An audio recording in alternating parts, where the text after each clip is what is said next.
વિદ્યાર્થી મિત્રો, આજે આપણે ધોરણ 11 ભૌતિક વિજ્ઞાન વિષયમાં પ્રકરણ 6ના પ્રશ્નોની વાત કરીએ. સૌપ્રથમ જોઈએ આપણે કાર્ય અને ગતિ ઉર્જાની વ્યાખ્યાઓ. તો અગાઉ જોયું કે કાર્ય કોને કહેવાય અને આ કાર્ય જે છે એને આપણે કેવી રીતે વ્યાખ્યાયિત કરીએ છીએ. તો કાર્ય એટલે બળ અને બળ લાગતું હોય તે દરમિયાન થતા સ્થાનાંતરનો ગુણાકાર. તો અહીંયા કાર્યની વ્યાખ્યા આપણે આ રીતે આપીએ છીએ: બળ લાગતું હોય તે દરમિયાન જે સ્થાનાંતર થાય છે એનો ગુણાકાર. હવે એક્ઝેક્ટલી વ્યાખ્યા આપણે એવી રીતે આપીએ છીએ કે બળની દિશામાં જે સ્થાનાંતર થાય છે, બરાબર, એનું આપણે સમીકરણ પણ આગળ જોયું હતું કે બળ અને બળ જે દિશામાં લાગતું હોય એ દિશામાંનું જે સ્થાનાંતર છે અથવા સ્થાનાંતર થતું હોય તે દિશામાંનું બળ ધ્યાનમાં લેવું પડે. એટલે અહીંયા બળ ગુણ્યા સ્થાનાંતર આપણે એને જનરલી આ રીતે દર્શાવીએ છીએ, પરંતુ એ એક્ઝેક્ટલી એનો અદિશ ગુણાકાર છે. એફ અને જે સ્થાનાંતર સદિશ છે એનો અદિશ ગુણાકાર તરીકે એને વ્યાખ્યાયિત કરીએ છીએ. તો એફ સદિશ ડોટ ડી સદિશ અથવા એક્સ દિશામાં સ્થાનાંતર થતું હોય તો એફ ડોટ એક્સ લખાય છે.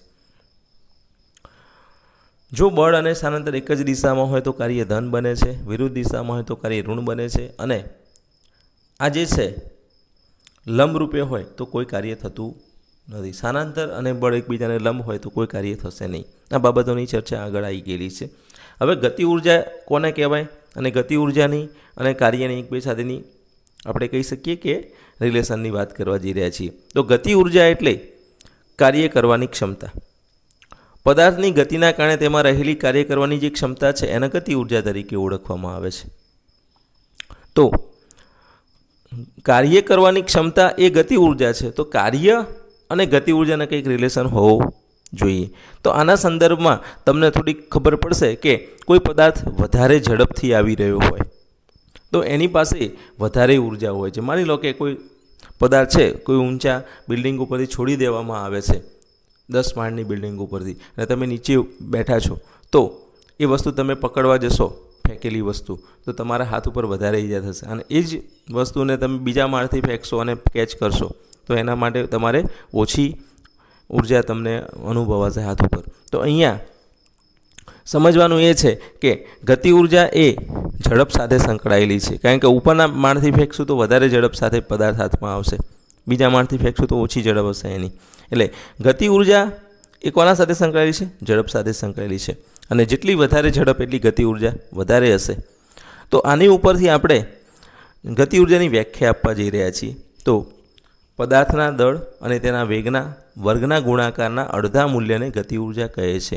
એટલે અહીંયા વેગનો વર્ગ, દળ અને એનું અડધું મૂલ્ય, હાફ વેલ્યુ કરવાની છે. તો સૂત્ર આ રીતે બને: ગતિ ઉર્જા બરાબર 1/2 mv², જ્યાં m બરાબર પદાર્થનું દળ અને v બરાબર પદાર્થનો વેગ છે અથવા ઝડપ છે. તો આ રીતે તમે ગતિ ઉર્જાને વ્યાખ્યાયિત કરી શકો છો. હવે બીજી વસ્તુ, ગતિ ઉર્જા જે છે એનું આ જે સમીકરણ છે એ સમીકરણમાંથી મારે ગતિ ઉર્જાને હું કે વડે બતાવું તો કે બરાબર 1/2 mv². આ સમીકરણને મારે કન્વર્ટ કરવું છે વેગમાનના સ્વરૂપમાં. તો વેગમાન p બરાબર mv સમીકરણ તમે જાણો છો. અહીંયા mv² છે, તો આને m વડે ગુણું, m વડે ભાગું તો શું લખાશે? 1/2 m² v² ભાગ્યા m. અને હવે ઉપર mv નો આખો વર્ગ લખાય તો 1/2 mv²/m. તો શું બન્યું? k = 1/2. આને શું લખાય? p²/m. તો 1/2 p²/m અથવા p²/2m આ રીતે સમીકરણ યાદ રાખવાનું છે. તો ગતિ ઉર્જા k બરાબર p²/2m. આ સૂત્ર યાદ રાખીશું ગતિ ઉર્જાનું. અને બીજું સમીકરણ શું બને? તો મિત્રો 1/2 mv² જે છે એની અંદર તમે m અને v છે એને છૂટા પાડી દો તો mv આ રીતે લખાય. તો આને શું લખાય? એમ વી ઇન્ટુ વી બાય શું હતું, 2 તો હતા જ, તો કેનું સૂત્ર આવું પણ બન્યું, કે બરાબર એમ વી વી બાય 2, અને એમ વી એટલે પી, તો પી વી બાય 2. તો આ રીતે પણ તમારે ગતિ ઉર્જા યાદ રાખી શકાય છે, અથવા આનું સમીકરણ આપણે વાપરી શકીએ છીએ. તો પહેલી બાબત તમારે અહીંયા આ ધ્યાનમાં રાખી લેવાની છે કે ગતિ ઉર્જા એ વેગમાન સાથે સંકળાયેલી છે, વેગ સાથે સંકળાયેલી કહી શકાય, બરાબર, અને એના સૂત્રો તમારે ધ્યાનમાં રાખવાના છે. હવે આપણે કાર્ય ઉર્જા પ્રમેયની વાત કરવા જઈ રહ્યા છીએ. હવે મિત્રો આપણે કાર્ય ઉર્જા પ્રમેયની વાત કરીએ. તો અગાઉ કીધું કે કાર્ય અને ગતિ ઉર્જાને એકબીજા સાથે કંઈક સંબંધ છે. તો આ કાર્ય ઉર્જા પ્રમેય આપણે હવે સૌપ્રથમ અચળ બળ લાગતું હોય જ્યારે બળ ન બદલાતું હોય એ વખતે અચળ બળની અસર હેઠળ આ કાર્ય ઉર્જા પ્રમેયને મેળવવા માગીએ છીએ. તો આના માટે સૌપ્રથમ આપણે જોઈએ કે જ્યારે બળ અચળ લાગતું હોય ત્યારે કોઈ પદાર્થ પ્રારંભિક વેગ u અને અંતિમ વેગ v સાથેની ગતિ દર્શાવે તો એ વખતે એનો પ્રવેગ અચળ રહેવાનો છે, બળ અચળ હોવાથી. તો આ વેગ બદલાય છે એ દરમિયાન એને કરેલું સ્થાનાંતર ધારો કે s જેટલું છે, s જેટલું સ્થાનાંતર એ કરે છે આ પરિસ્થિતિમાં. તો આ કાર્ય ઉર્જા જે છે પ્રમેય મેળવવા માટે આપણે આવું સમીકરણ લખી શકીએ. અહીંયા સમીકરણ જે છે v² - u² બરાબર 2as. આગળ તમે આ સમીકરણ આ રીતે વાપરતા હતા, v² - v02 બરાબર 2ad. ડી એ સ્થાનાંતર હતું, એ પ્રવેગ હતો, વી એ અંતિમ વેગ હતો, અને v0 એ પ્રારંભિક વેગ હતો. બસ સેમ પરિસ્થિતિ અહીંયા છે, v² - u² બરાબર 2as. હવે આ સમીકરણ જે છે એમાં v² ને m/2 વડે ગુણીએ તો mv²/2 થાય, u² ને પણ એ જ રીતે ગુણીએ તો mu²/2 થાય, અને આ બાજુમાં 2as હતું એને પણ તમારે શું કરવું પડે, બંને બાજુ ગુણશો એટલે 2 નીકળી જશે અનેmas થઈ જશે. તો આવું સમીકરણ બને 1/2 mv² - 1/2 mu² બરાબર mas. હવે ગતિ ઉર્જાને હમણાં જ આપણે કીધું કે વ્યાખ્યાયિત કરવા માટે દળ વેગનો વર્ગનો ગુણાકાર અને એનું અડધું મૂલ્ય એ આપણને ગતિ ઉર્જા આપે છે. તો આને શું કહેવાય, જે kf અને ki છે, અંતિમ ગતિ ઉર્જા kf અને પ્રારંભિક ગતિ ઉર્જા ki. તો mv² વાળું જે પદ છે 1/2 mv² એની જગ્યાએ kf એટલે ફાઇનલ, kfનો મતલબ થાય છે ફાઇનલ ગતિ ઉર્જા,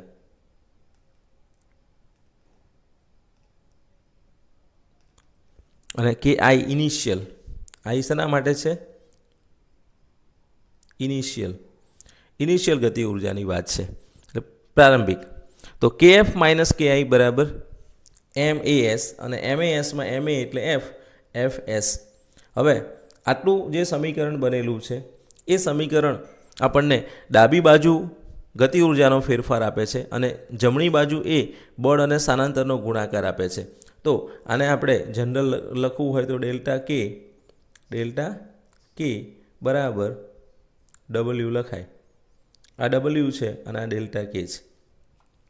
ત્રિપરિમાણમાં ગતિ થતી હોત તો ત્રિપરિમાણની જે ગતિ છે એની અંદર આ જે વેગ છે એ ત્રિપરિમાણમાં ગતિ થતી હોય તો એની સાથે ડાયરેક્શન સંકળાયેલી હોય તો અહીંયા સદિશ ફોર્મમાં લખવું પડે. આ રીતે જે લખેલું છે આની અંદર કે v² - u² બરાબર 2a.d, અહીંયા ડોટ ગુણાકાર આવે, અને ડોટ ગુણાકાર લખશો તમે તો શું ફેર પડશે, પ્રોસેસ તો સેમ કરવાની છે, બંને બાજુ m/2 વડે ગુણતા. તો આ સમીકરણ 1/2 mv² - 1/2 mu² બરાબર ma.d, અને ma.d જે છે એમાં ma સદિશ જે છે એની જગ્યાએ f સદિશ લખી નાખવામાં આવે તો છેલ્લું શું મળ્યું, f.d. અને આ પરિસ્થિતિમાં ડાબી બાજુનું પદ અને અંતિમ અને પ્રારંભિક ગતિ ઉર્જાનો જે તફાવત છે એ બધું એકબીજા સાથે સંકળાયેલું જોવા મળે છે. તો શું મળ્યું, તો ગતિ ઉર્જાનો ફેરફાર ડેલ્ટા કે એ કાર્ય જેટલો હોય છે, સૂત્ર ઉપરથી ખબર પડે છે. તો આને આપણે કાર્ય ઉર્જા પ્રમેય તરીકે ઓળખીએ છીએ. તો આની ઉપરથી આપણે કાર્ય ઉર્જા પ્રમેયનું સ્ટેટમેન્ટ યાદ રાખીશું કે કોઈ પદાર્થ પર બાહ્ય બળ લગાડવામાં આવે ત્યારે થતું કાર્ય એ ગતિ ઉર્જાના ફેરફાર જેટલું હોય છે અને આ જે સંબંધ મળે છે એ કાર્ય ઉર્જા પ્રમેય તરીકે ઓળખાય છે. પરંતુ આના માટેની એક કન્ડિશન આપવામાં આવેલી છે કે આ જે કાર્ય છે એ ક્યારે ગતિ ઉર્જાના ફેરફાર જેટલું જ મળશે. તો અહીંયા ઉર્જાનો વ્યય ન કરતી હોય એવી સ્થિતિની અંદર જ, એટલે ઉર્જાનો વ્યય ના થતો હોય તો આ પરિસ્થિતિમાં જ આ રિલેશન સાચો બને છે. ઉર્જાનો વ્યય થતો હોય તો એને આપણે ગણતરીમાં લેવી પડે છે.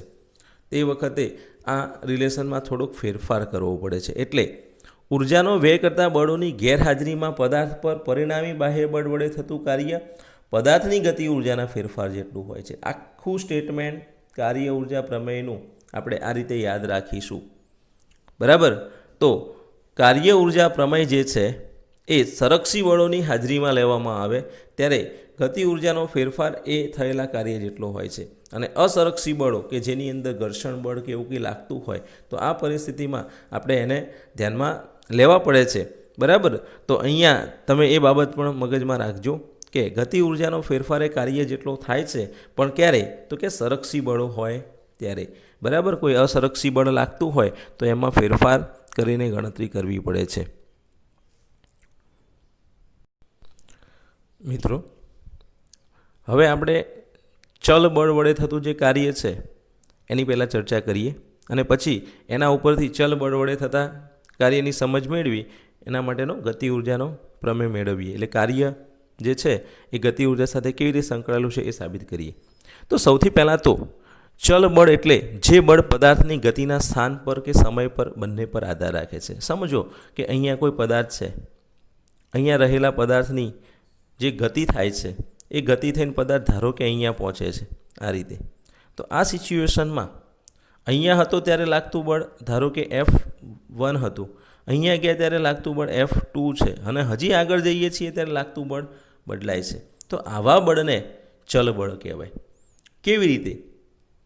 તો તમે કોઈ સ્પ્રિંગ છે એને દબાવો છો તો સ્પ્રિંગ થોડીક દબાય છે ત્યારે એની ઉપર તમે જે બળ લગાડો છો એ જુદું હોય છે. હજી થોડીક વધારે દબાશે એટલે વધારે બળ લગાડવું પડશે. તો સ્થાનાંતર સાથે બળ બદલાય છે. કોઈ વખતે સમય સાથે બળ બદલાતું હોય તો આવા બળને ચલ બળ કહેવાય છે. તો પદાર્થની ગતિના સ્થાન પર કે સમય પર બંને પર આધાર રાખતું હોય. કોઈ એક ઉપર આધાર રાખે અથવા બંને ઉપર આધાર રાખે તો આવું બળ ચલ બળ છે. અને આપણે જાણીએ છીએ કે મોટાભાગે આવા ચલ બળો જ લાગતા હોય છે, અચળ બળ લાગતા જોવા મળતા નથી. તો આવી પરિસ્થિતિમાં કાર્યની ગણતરી કરવા માટે એ ગણતરી કેવી રીતે કરી શકાય એની થોડીક સમજ કેળવવા માગીએ છીએ. તો આના માટે આપણે F વિરુદ્ધ X સ્થાનાંતર વિરુદ્ધ જે છે અહીંયા બળ વિરુદ્ધ સ્થાનાંતરનો એક આલેખ બનાવવામાં આવે. જ્યારે જે બળ લાગતું હતું જે સ્થાનાંતર માટે એ આ રીતે એના ઉપરથી એક આલેખ ડ્રો કરવામાં આવે અને એ ધારો કે આ રીતનો આલેખ મળે છે. તો આ આલેખ પ્રમાણે એક્સ આઈ થી એક્સ એફ વચ્ચેનું કાર્ય મેળવવું છે. તો એના માટેની એક સિસ્ટમ બનાવવામાં આવેલી છે. એ સિસ્ટમ આ રીતે સમજી લઈએ. સૌથી પહેલાં તો કે અહીંયા આ કેવી રીતે ગણતરી કરવામાં આવે છે. તો સૌપ્રથમ કામ આપણે આની અંદર એ કરીએ છીએ કે એક નાનકડો ભાગ વિચારીએ એક્સ આઈ થી એક્સ એફ. ધારો કે એના આપણે એવું કહી દઈએ કે એ કેટલો છે? ડેલ્ટા એક્સ જેટલો તફાવત છે. તો આ ડેલ્ટા એક્સ જેટલો જે પોર્શન છે એ આપણે ધ્યાનમાં લઈ લઈએ. Delta x. તો આ ડેલ્ટા એક્સ જેટલા પોર્શન માટે થતું બળ વડે થતું કાર્ય ગણવું હોય તો શું કરાય? તો મિત્રો અહીંયા જે બળ છે આટલાથી આટલા જઈએ ત્યાં સુધી આ બળનો ફેરફાર લગભગ નોમિનલ છે. આ પરિસ્થિતિમાં જે બળ મળે છે આ ફેરફારને આપણે આટલાથી આટલા લઈ જઈએ પદાર્થને આ પોઝિશનમાં, એ વખતે કરવું પડતું જે કાર્ય છે એ ગણવું હોય તો આટલા પોર્શન માટેના જે બળને અચળ ગણી શકીએ. એટલે અચળ ગણી શકીએ એટલા પોર્શન માટેનું બળ. તો શું થાય? તો ચલ બળ વડે થતા કાર્યને આપણે ત્યાં એપ્લાય કરી શકીએ. તો ચલ બળ વડે થતા કાર્યમાં જોયું હતું કે કાર્ય એ કેટલું હોય છે? બળ ગુણ્યા સ્થાનાંતર જેટલું હોય છે. એટલે આપણે અહીંયા શું લખી શકીએ? F બળ લઈએ અને ડેલ્ટા એક્સ સ્થાનાંતર લઈએ એફ ઇન્ટુ ડેલ્ટા એક્સ આટલા માટે લખી શકાય આ પોર્શન જે છે એના માટે. અને પછી એના પછીના પોર્શન માટેનું બળ જુદું હોય, એના પછીના પોર્શન માટેનું બળ જુદું હોય, તો જે પોર્શનના બળ જુદા જુદા પાડી દેવામાં આવે ને એનો ગુણાકાર કરી દેવામાં આવે તો એ નાના ભાગનું જે ક્ષેત્રફળ મળે, અહીંયા જે ક્ષેત્રફળ મળેલું છે આ ભાગનું ક્ષેત્રફળ એ આટલા સ્થાનાંતર માટેનું કાર્ય આપે. તો આ રીતે તમે સૂક્ષ્મ સ્થાનાંતરને લગતા કાર્યો મેળવી શકો એફ ઇન્ટુ ડેલ્ટા એક્સ ઉપરથી, અને એ ક્ષેત્રફળ જ આપે છે. એટલે ક્ષેત્રફળ એ કાર્ય આપે છે અહીંયા. તો આ બાબતને હવે તમે સમજી લો કે આની મદદથી ગણતરી કેવી રીતે કરી શકાય છે. તો આવા લંબચોરસ ક્ષેત્રફળો બધી વખતે મેળવવામાં આવે જુદી જુદી પરિસ્થિતિના, અને પછી એનો સરવાળો કરવામાં આવે. તો એ સરવાળો આપણને કુલ કાર્ય આપે. એટલે ચલ બળ વડે થતું કાર્ય મેળવવા માટે અહીંયા એક મેથડ છે, અને એને આપણે સિમ્બોલિક સ્વરૂપમાં લખવી હોય તો સિગ્મા એક્સઆઈથી x f f x delta x. F x delta x એવું દર્શાવે છે કે એફ કૌંસમાં એક્સ છે. એફ કૌંસમાં એક્સનો મતલબ શું કરવાનો છે? એક્સ સાથે બળ બદલાય છે. બળ એ સ્થાનાંતરનું વિધેય છે.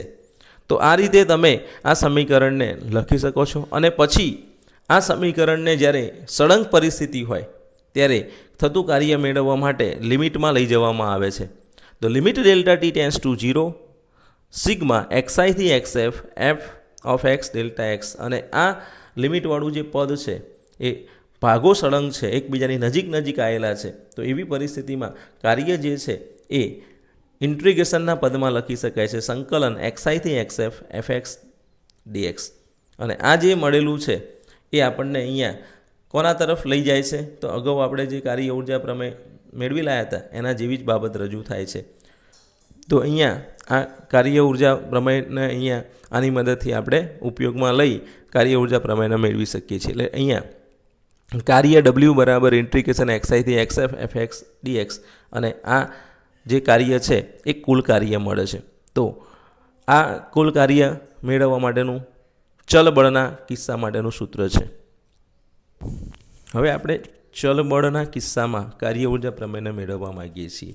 તો જ્યારે કોઈ પદાર્થ એક પરિમાણની અંદર ગતિ કરતો હોય અને આ એક પરિમાણની ગતિ દરમિયાન એના ઉપર બળ ગતિ દરમિયાન બદલાતું હોય, એટલે કે ચલ બળ લાગતું હોય, ત્યારે કાર્ય ઉર્જા પ્રમેય કેવી રીતે મેળવી શકાય છે?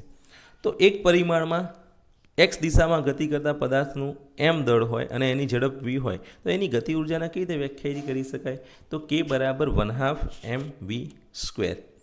હવે આ જે ગતિ ઉર્જા છે એ સમય સાથે બદલાતી હશે, કારણ કે એની ઉપર બળ લાગે છે. તો ગતિ ઉર્જાનું સમયની સાપેક્ષનું વિકલન કરવામાં આવે તો એના માટે બંને બાજુ સમયની સાપેક્ષે વિકલન કરવું પડે. તો dk/dt is equal two d/dt કૌંસમાં 1/2 mv². આ જે સમીકરણ બનેલું છે આ સમીકરણમાં ડાબી બાજુ dk/dt એમના એમ રાખીએ અને જમણી બાજુ જે અચળ પદ છે એને બહાર કાઢી લઈએ. તો જોઈ શકાય છે કે 1/2 અચળ છે અને એમ પણ અચળ છે ગતિ દરમિયાન. તો 1/2 એમને બહાર કાઢી લીધું તો શું વધ્યું? તો d/dt ઓફ v². અને આ જે સમીકરણ છે d/dt ઓફ v², એમાં v² એટલે ગતિ વેગનો વર્ગ છે. તો એનું વિકલન શું થાય? તો 1/2 એમના એમ રાખ્યું, 1/2 એમના એમ રહેશે, 1/2 એમના એમ રહેશે, અને v²નું વિકલન કરીશું તો 2v થશે, અને vનું વિકલન કરીશું તો dv/dt થશે.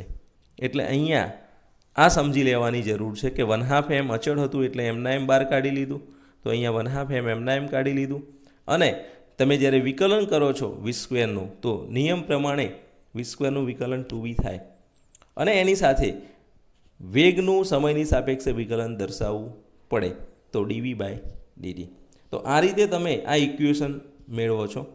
અને આ ઇક્વેશનમાં હવે તમે જોઈ શકો છો કે આગળના બે અને આ બે નીકળી જાય છે. તો dk/dt બરાબર mv dv/dt આવું લખાય. હવે આ જે સમીકરણ બનેલું છે એમાં dv/dt એ બતાવે છે, dv/dt બરાબર પ્રવેગ. તો આ જે પ્રવેગ છે એ અહીંયા લખી દઈએ. તો dk/dt બરાબર શું મળ્યું? તો dk/dt બરાબર તમને આવું ઇક્વેશન પ્રાપ્ત થાય છે, d k by DT is equal to m a v. હવે આ એમ એ વી જે છે એમાં એમ એ એટલે એમ એની જગ્યાએ શું લખાય? બળ લખાય, એટલે એફ લખી દઈએ. અને જે વી છે એની જગ્યાએ ડીએક્સ બાય ડીટી લખાય. તો શું મળ્યું? Dk by DT is equal to dk by DT is equal to f અને વીની જગ્યાએ ડીએક્સ બાય ડીટી. હવે આ જે પદ મળેલું છે એમાં બંને સાઈડે તમે જોઈ શકો છો કે ડીટી ડીટી આવે છે, નીકળી જાય તો શું મળ્યું? તો કે dk is equal to f dx. હવે આ જે સમીકરણ પ્રાપ્ત કરીને લાયા છીએ આપણે, મેળવીને લાયા, એ સમીકરણને આ રીતે સમજી લો કે ડાબી બાજુ શું છે? તો ડાબી બાજુ અને જમણી બાજુના જે પદો છે એની અંદર ડાબી બાજુ ગતિ ઉર્જાનો ફેરફાર છે અને જમણી બાજુ એફ અને ડીએક્સ એટલે કાર્ય છે. તો બંને બાજુનું જે અહીંયા આપેલું છે એ આ એક નાના ભાગ માટેની વાત કરી. હવે તમે પ્રારંભિકથી અંતિમ, તો પ્રારંભિક સ્થાન xi હોય અને અંતિમ સ્થાન xf હોય, xi થી xf જેટલું સ્થાનાંતર થતું હોય અને આ દરમિયાન થતું કુલ પરિણામ મેળવવું હોય તો એના માટે બંને બાજુએ શું કરવું પડે? સંકલન કરવું પડે. ચલો, જ્યારે ગતિ ઉર્જા જ્યારે સ્થાન xi હતું ત્યારે ગતિ ઉર્જા ki હતી અને સ્થાન xf હતું ત્યારે ગતિ ઉર્જા kf હતી. તો આની ઉપરથી તમે બંને સાઈડે ગતિ ઉર્જાનું પદ જે છે એનું સંકલન કરો તો લિમિટ મૂકવી પડે ki થી kf અને જમણી બાજુએ લિમિટ મૂકવી પડે xi થી xf. તો આ રીતે તમને ઇક્વેશન પ્રાપ્ત થાય છે એની ઉપરથી. ઇન્ટિગ્રેશન ડીકે ki થી kf બરાબર ઇન્ટિગ્રેશન xi થી xf f dx. અને આ જે સમીકરણ છે આની જગ્યાએ શું લખાય? તો કે એની જગ્યાએ આપણે કે લખવો પડે અને કેનું એક વખતે kf અને kiના પદમાં રૂપાંતર કરવું પડે. તો kf માઇનસ ki બરાબર આ બાજુમાં આવશે f xf માઇનસ xi. અને આ જે સમીકરણ છે એ સમીકરણ આપણે હવે ચલ બળના કિસ્સા માટે લાગુ પાડી રહ્યા છીએ તો એના માટે બળ એક સરખું લાગતું હોય એવું જરૂરી નથી, બરાબર. અને આને તમે આ રીતે યાદ રાખજો કે ગતિ ઉર્જાનો જે ફેરફાર છે કે એફ માઇનસ ki એ એફ કૌંસમાં xf માઇનસ xi એટલે ડેલ્ટા એક્સ સાથે એને ગુણી નાખીએ છીએ, એફ ડેલ્ટા એક્સ જેટલો થાય છે. અને આ એફ ડેલ્ટા એક્સ જે છે એ આપણને શું આપે છે? કાર્ય આપે છે. તો ગતિ ઉર્જાનો ફેરફાર એ કાર્ય આપે છે. અને આ રીતે આ જે પ્રમેય છે એ ચલિત બળ માટે પણ સાચો પડે છે. કાર્ય ઉર્જા પ્રમેય ન્યૂટને બીજા નિયમની બધી જ માહિતી આપતું નથી, બરાબર. એ અંતિમ અને પ્રારંભિક સ્થિતિ પરથી જ નક્કી થતો હોય છે. કાર્ય ઉર્જા પ્રમેય એ ન્યૂટનના બીજા નિયમનું સંકલિત સ્વરૂપ છે. ત્યાર પછી કાર્ય ઉર્જા પ્રમેયમાં ચોક્કસ સમયગાળામાં સંકલન કરવામાં આવે છે. તેથી ન્યૂટનના બીજા નિયમમાં દરેક સમયની ઘટનાનું સંકલન થતું હોવાથી તે માહિતી સ્પષ્ટ રીતે મળતી નથી. અને છેલ્લે ન્યૂટનનો બીજો નિયમ સદિશ સ્વરૂપે છે જ્યારે કાર્ય ઉર્જા પ્રમેય અદિશ ફોર્મમાં છે. એટલે આ બધી બાબતો એની આપણે ધ્યાનમાં રાખીશું.